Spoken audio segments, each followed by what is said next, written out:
একসঙ্গে মাটি চাপা দেওয়া হচ্ছে ১৯৫টি কোরবানির গরুর চামড়া। যে চামড়াগুলো বিক্রি করে এতিম শিশুদের খাবার, পড়ালেখা আর প্রতিষ্ঠান পরিচালনার খরচ মেটানোর আশা ছিল, শেষ পর্যন্ত সেগুলোই জায়গা পেল মাটির নিচে। এমন ঘটনা ঘটেছে ব্রাহ্মণবাড়িয়ার বিজয়নগর উপজেলার পাহাড়পুর এলাকার একটি এতিমখানা মাদ্রাসায়।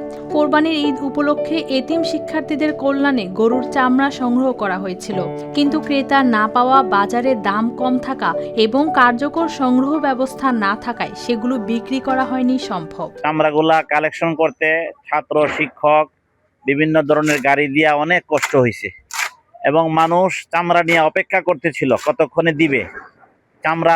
মাদ্রাসা কর্তৃপক্ষ জানায়, দীর্ঘ সময় চামড়া সংরক্ষণ করাও সম্ভব হচ্ছিল না, ফলে নষ্ট হওয়ার আগেই বাধ্য হয়ে মাঠে গর্ত করে সব চামড়া দেওয়া হয় মাটি চাপা। এই চামড়াগুলি ক্রেতার শূন্যতা, চামড়াগুলি বিক্রি করতে না পেরে পরের দিন আমরা বিভিন্ন জায়গায় যোগাযোগ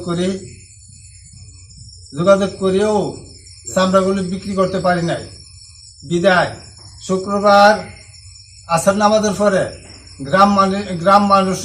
গ্রামের মানুষের সহযোগিতা চামড়াগুলিকে দাফন করা হয়েছে। যে যেমন লাইক করো তেমনই স্বাদের high five wafer. High five খাও, হাই ফাইভ দাও। চামড়া বিক্রির অর্থ দিয়ে এতিমখানা ও মাদ্রাসার বিভিন্ন ব্যয় মেটানোর পরিকল্পনা ছিল, কিন্তু বিক্রি না হওয়ায় আর্থিক ক্ষতির মুখে পড়েছে প্রতিষ্ঠানটি। এতিম গরিব মিসকিন রয়েছে, তাদের জন্য আমরা করছি যাতে মাদ্রাসার যারা হাতা কলম এবং পোশাক তাদেরকে দিবার জন্য, যাতে আমাদের এই চামড়াগুলো মানুষের উপকারিতা হয়। কিন্তু আমাদের অনেক খারাপ লেগেছে যে তারা চামড়া নিবার জন্য বেশি দেরি করে ফেলেছেন, যে আমরা মানুষের বাড়িতে খেয়ে না খেয়ে। খোঁজ নিয়ে জানা গেছে, শুধু এই প্রতিষ্ঠান নয়, বিজয়নগর, আখাউড়া ও কসবার আরও অনেক এতিমখানা ও মাদ্রাসা একই সমস্যায় পড়েছে। অনেক জায়গায় চামড়া কিনতে ব্যবসায়ীরা আগ্রহ দেখাননি, আবার কোথাও সংগ্রহ করা চামড়া ফেলে রেখে চলে গেছেন মৌসুমী ব্যবসায়ীরা।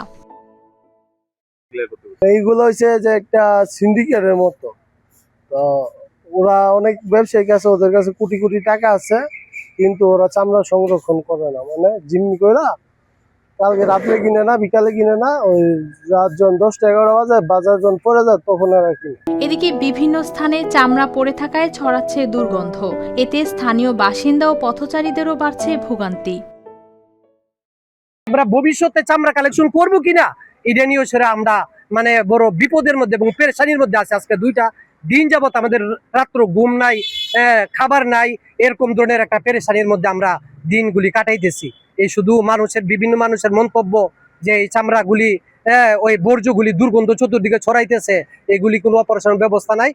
নিজ উদ্যোগে এখন আমরা এই বর্জ্যগুলি পরিষ্কার করতেছি।